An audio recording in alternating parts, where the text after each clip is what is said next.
Thank you for watching, liking, commenting, sharing, and subscribing right now. This is Chris.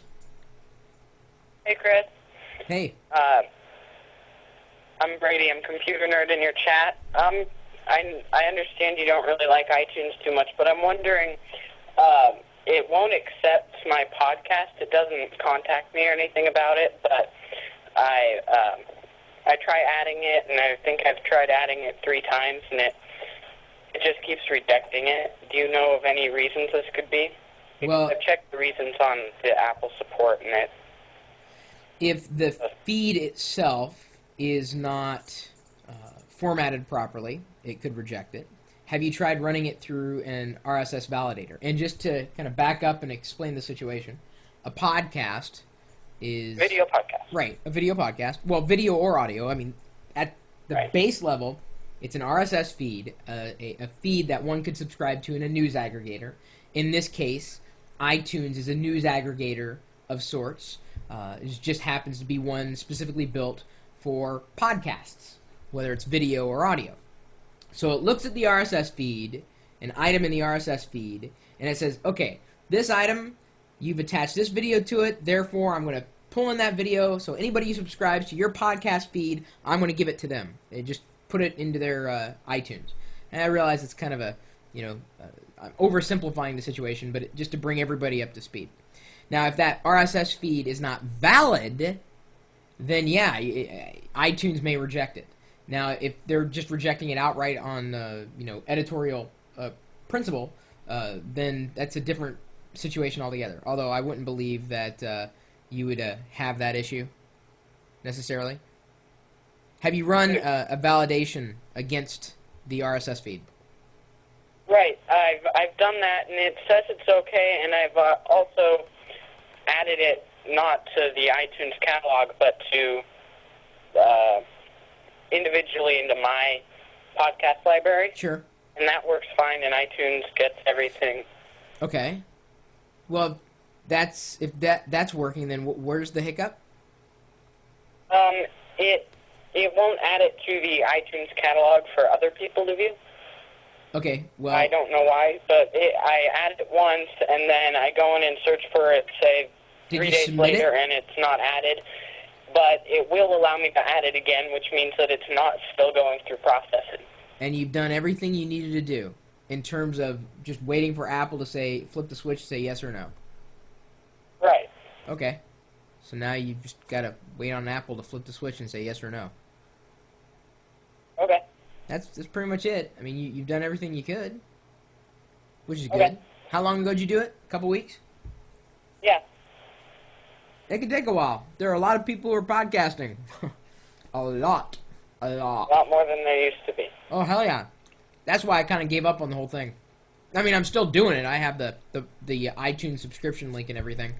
But for me, yeah, to be able to subscribe to a podcast is great, but for me it's all about the YouTube. Because people who are searching for stuff and information, they're not going to go to their iTunes. They're going to go to their YouTube. Or they're going to go to Google, and what's going to show up is YouTube. That's why everything changed, just overnight. It changed overnight. As soon as I really started to grasp, what was going on. And the fact that everybody's trying to podcast, you'd be lucky to get 10 subscribers to your podcast. Why? Because everybody's podcasting. And there's only so much you can consume. And to let you know, I have close friends, people I consider, comrades, that I know very well, who pop me an email after having never talked to me in, the last 6 months, telling me they heard me on Twit. Now, I've been doing stuff every single day, every hour of every day, constantly. I have a podcast, but everybody downloads Twit. So if they've only got time for a handful of shows, it doesn't make it a good prospect for you to bank it all on one platform, iTunes, or a podcast through iTunes. I have it on YouTube and Rever and... Well, yep. Then you've done your homework. In my opinion, the strongest community is on YouTube. Now, that's supported by the community that has been rallying around Ustream And I view Ustream as a tool, a mechanism through which you can take this live experience, whatever you want to make it, and turn it into a production. Now, granted, when I go live, it's unfortunately I think I'm limited on in a couple of ways. The software I think isn't as optimized as it could be for the recordings that I do. I use CamTwist, which I've explained a few times before, and I think FireWire latency and the speed at which the computer it's running on is, going at. But to me, it's easy to, record live to tape, and then just clip that and then put it on online. Put it on YouTube, put it onto Blip TV, and then from Blip TV, it gets put into our podcast. We still have people who subscribe to our podcast, but I can guarantee the most active members of our community are not the people who subscribe to the podcast. They're the people who watch it on YouTube. Because they're commenting, they're watching, they're engaging. They're the people who hang out in the chat room every day, talking tech, asking questions, answering questions. I mean, it's great. It's wonderful. It's wonderful. But it's all supportive of everything, supportive of everything else. It's not just an island in the stream. It's a whole bunch of it's like almost like an archipelago. I mean, it's just like a series of islands that can connect just very loosely. But that's the greater part of your community. And the more you can do to, evoke a sense of community and evoke a sense of belonging, the better off you're going to be. It's no longer just interesting to have a podcast because anybody can do it. So anybody can put something on YouTube. So what are you going to do that's going to be different? What kind of content are you producing? And if you tell me it's going to be technology, I'm telling you, that's a difficult row to hoe. Yeah. Is that what it is? Yeah, and I understand that because there are way too many people on that one subject. But I subscribe to many podcasts on technology, and on YouTube I watch many different things. And yeah, but I had 3 people today alone email me out of the blue and say, hey, I just upgraded to the Apple TV. And there was YouTube right there, and they all said they watched me on the big screen. They said the quality wasn't, amazing, but he said, yeah, I watched it from the TV. 3 people out of the blue. They weren't subscribed to my podcast, but they knew that I was pushing out content on YouTube, and that was the gateway. They know it's so it doesn't matter how someone sees you; it's that they do see you or they do hear you. So what's your spin? What's your value add? What is it that you're doing that nobody else is doing? And I understand, we're all beautiful snowflakes and unique individuals, but what's your thing? What's you? I gotta find my own signature that no one else has that will attract people to my show, is what you're saying. Your flavor. Right. And I'm telling you, I mean, it's great because we've got this democratization of content. And anybody can produce and be a wonderful producer. It doesn't matter who you are, where you're from, how old you are, your background, your foreground. It doesn't matter. The internet has made it so simple to get your message across. Now the question is what is going to make your message stand out from the rest? What is that hook, as they would say? It's important to think about. Very important to think about, because otherwise you're just going to be spinning your wheels. And ultimately what happens, I've seen it happen over and over again. People will start a podcast or they'll start a blog. They'll go into it for like 2 weeks, maybe a month, and then nothing.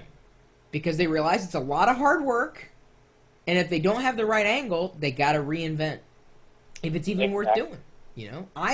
For a while there, I stopped broadcasting on a regular basis because it was difficult for me to pick up an audience that I could really speak to, and it didn't catalyze until about a year ago when I was able to go live to tape thanks to Ustream. That became my value add. That became my hook. I love that idea too. I'm in your chat room for at least a half an hour every day after school, and it's okay. I just love it.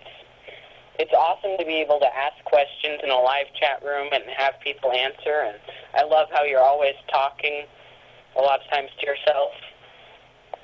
Well, that's the thing that makes it less of a show. It's a broadcast. But that's me, and that's the angle that I take. You can do the same thing because every person's different. Every person's going to have something different to say and saying things different. There's a dynamic to live that you just don't get in a recorded video or a podcast or audio, whatever kind of media that you record. Mhm. And bringing that to the table, I think, has enhanced a lot of people's, perspective on, what they're doing in terms of media production. So it's not just about iTunes. iTunes is a holy grail, but I'm telling you, I get way more pull in the dynamic web. Someone sends a link that I did to, out on Twitter or to their buddies, and that link goes like wildfire. That would never happen with a podcast. I mean, it might for popular podcasts, but I don't know what I am. I'm definitely not popular. And except for your over 2,000 viewers. What's that? Except for all of your thousands of viewers out there. Well, that would consider you popular. But in the grand scheme of things, if I can't even get my friends, the people that I'm closest to in circles that I've run with for years, to really pay attention to what I'm doing, and they only pick up on me when they subscribe to someone else's podcast, then I'm either doing something wrong or right. At this point, I'm looking at it as I'm doing something right, because the people I tend to run with are part of what they call the echo chamber, which is another reason why I kind of roll my eyes when it's just yet another technology podcast or angle. Specialty items are certainly valuable. I'm starting to get into a lot more of political Mac discussions. And by that I mean, yeah, someone announces a new app, no big deal, but I'm talking about the underpinnings of the Mac culture. I'm really starting to get into, and there's always unique perspectives from that slice of pie. Yeah, I'm really encouraging you to get in and stick with your Mac decision. Don't back out, because I've been wanting to switch to Mac for about 3 years now, but just can't find any way to get enough money to even buy one Mac, much less have... How many do you have? Do you only have 2 now?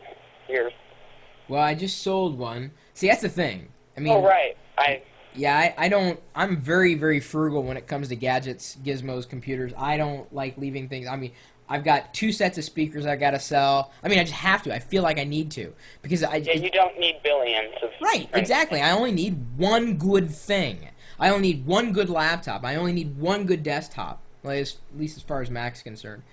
And I'll have PCs floating around here, too. Yeah, I'm really working on getting a Mac. I love Macs. Well, just stick with your goal. But I tell you, think of that angle. Give your take, and give your community as much as you can.